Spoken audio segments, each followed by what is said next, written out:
Est-ce que toi aussi tu fais partie des 15 millions de personnes qui ont visité Barcelone cette année? Si oui, t'as sûrement dû voir ça ou encore ça.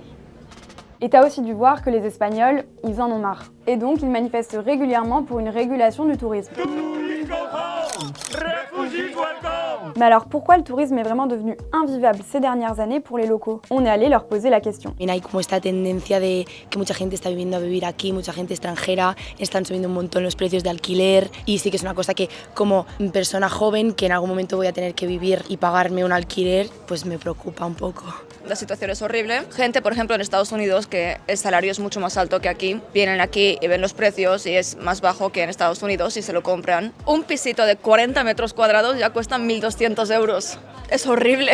Quiero decir, el salario mínimo no es de 1.200 euros. Creo que cuando empieza a afectar a los locales, ¿no? Como es el caso ahora, que mucha gente que es de Barcelona de toda la vida se tiene que ir a pueblos más lejanos porque al final no pueden pagar el alquiler, todos los comercios locales y todo esto que van desapareciendo, creo que perdemos nuestra esencia, ¿no? Como ciudad. En gros, l'idée, c'est qu'à cause du business des résidences secondaires et des locations de vacances, les locaux ne pourraient plus se loger à Barcelone.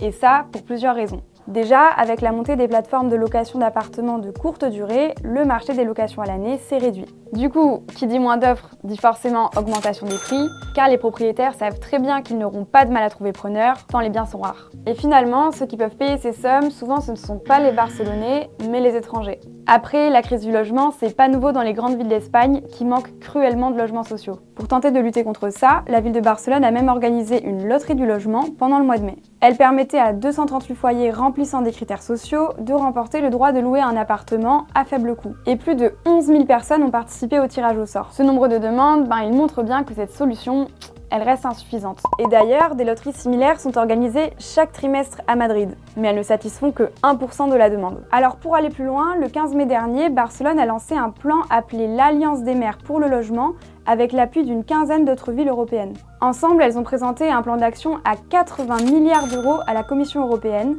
avec pour objectif d'augmenter l'offre de logements sociaux et abordables en Europe. Toi aussi tu galères à trouver un appart? Dis-nous en commentaire si c'est pareil dans ta ville.